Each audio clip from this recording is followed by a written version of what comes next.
O'zbekiston Respublikasiga, muhtaram prezidentimizga, xalqimga sadoqat bilan xizmat qilaman.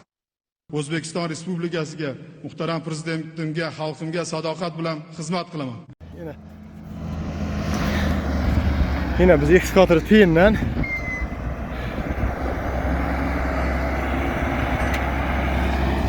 kum alıp yüksek turgan holatini yine.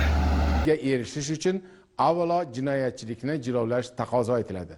Shu bois davlatimiz rahbari tashabbuslari asosida huquqbuzarliklar profilaktikasi va jinoyatchilikka qarshi kurash tizimini tubdan yaxshilash bo'yicha ulkan islohotlar amalga oshirildi. Şu kum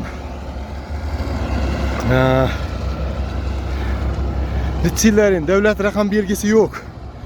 102'ye vurduk telefon.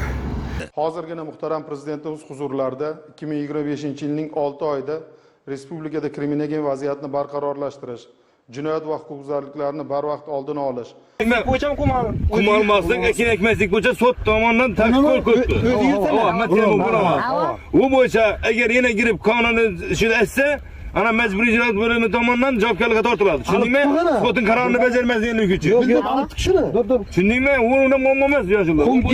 O'ziga bitta narsa bo'ladi yo'q.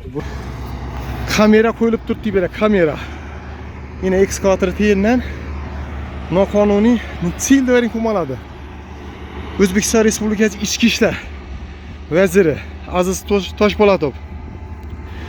Bu Po'lat Bobojonov vaqtimdan beri davom etayotgan holat. Yine bir yerdeki haramxo'rlik. Hozir 102'ye ursang, ishini tutib bilmadim dedin. Necha yillardan beri. Lekin hozir men u yerdan video etib keldim, shuni tutchaqimi, shu yerdan necha yillar ish bo'lib turganligini. U yandan chiqqandim. Alıngan yere qarab, alıngan yere qarab. Yaqinda gelip prokuror bolalar ekologiya emmasiga o'rkitadi ko'mish yeri. Kamera qo'yamiz. Almaydi deb ish yeri menga berkitadi yine. Assalomu alaykum muhtaram prezidentim.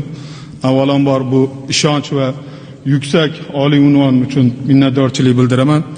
To'g'risi bu unvon men uchun va butun ichki ishlar idoralari xodimlari uchun ham avans va juda ham katta mas'uliyat. Yine. Endi horaka barib doldurib berdi o kamazga qaranglar yine. Beyden kaçıp horaka barib kamaz doldurib turibdi yine.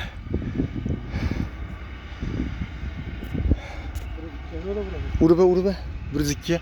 Yine kum o'g'irlab turgan holatini aytaman 102. Gurumsin aç. Sizga va'da beraman bütün ichki ishlar idoralari nomidan bugungi sizni bildirgan ishonchni yana bir bora mas'uliyatni his qilgan holatda barcha tizim xodimlari bilan birgalikda 24 soat mahallada tushib xalqimizni ishonchini oqlash.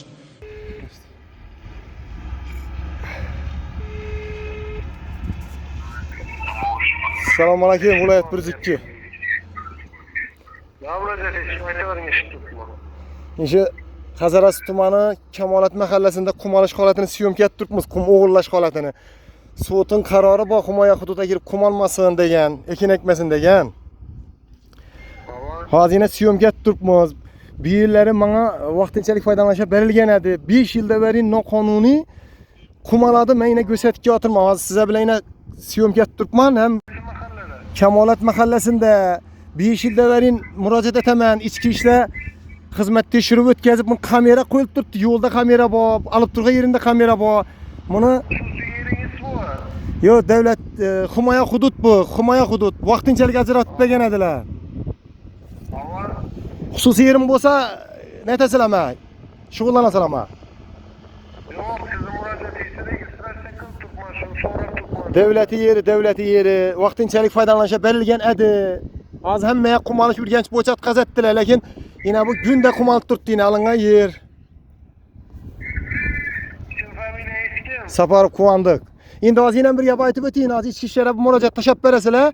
Yine menda videosi bor. Xoni kim haydab o'tirganini aniqlab bilmadik deydi. Ekologiya o'tiradi ish qilib. Kum olingan holati bor deb o'tiradi ekologiya kimligini aniqlab bilmadi deydidan yapadilar. 5 yilda verin şöyle yapib kelyaptilar. 5 yilda verin. Şimdi shunda shogirdlarimlarni bo'lmisiz, kum olib turgan? O'zi Qumi bir Matkarimov olib turibdi. Biz nomer qaranglar, davlat raqam belgisi yo'q, xonda olib turibdilar. Tushundingizmi? Tushundim. Aytib beringlar darri. Yo'q, siz bog'lanib turgan xodimlar boradi hozir yanimizda. Yes. Assalomu alaykum muhtaram prezidentim. Avvalo menga berilgan yuksak darajali unvon men o'ylaymanki ko'p sonli prokuratura organlarining kamtarona mehnatlariga bo'lgan yuksak baho deb bilaman. Buning uchun barcha xodimlarimiz nomidan sizga cheksiz minnatdorchilik bildiramiz. Muhtaram prezidentim, avvalambor prokuratura organlari siz tomonidan amalga oshirilayotgan keng ko'lamli islohotlarni natijalariga qandaydir hissa qo'shgan bo'lsa, u ham bo'lsa birinchi navbatda sizni tashabbuslaringiz, topshiriqlaringiz, sa'y-harakatlaringiz natijasida erishdik. Yana bir narsani alohida ta'kidlash kerakki, siz avvalambor huquqni muhofaza qiluvchi organlar, shu bilan birgalikda barcha tuzilmalar o'rtasidagi hamkorlikni ta'minlab, bizga ushbu sharoitlarni yaratib berdingiz. Hozirgi kunda barcha sinovlarga, xavflarga bardosh bera oladigan haqiqiy tizim shakllanmoqda desak, mubolag'a bo'lmaydi deb o'ylayman. Muhtaram prezidentimiz, siz 5-mart kuni barchamizga mamlakatimizni korrupsiyadan xoli qilish bo'yicha Milliy Kengashning kengaytirilgan yig'ilishida alohida topshiriq bergan edingiz. Mana hozirgi kunda Milliy Kengash bilan birgalikda biz bu boradagi topshiriqlarning ijrosini ta'minlashda joylarda ishlarimizni amalga oshirib kelmoqdamiz. Sizni ishontirib aytamizki, biz avvalambor parlamentimiz, hukumatimiz, eng asosiysi keng jamoatchiligimiz bilan birgalikda bu yil yakuniga ko'ra mamlakatimizni maishiy korrupsiyadan xoli hududga aylantirishga va'da beraman. Yana bir narsani alohida ta'kidlashga ruxsat bersangiz, O'zbekiston islohotlarining asoschisi, 3-Renessans g'oyasining muallifi, sizdek hazrati inson rahbarligida xizmat qilish buyuk baxt. Ushbu baxt va sharafga muyassar bo'lish bizning hayotimiz mazmunidir. O'zbekiston Respublikasiga, muhtaram prezidentimizga, xalqimga sadoqat bilan xizmat qilaman.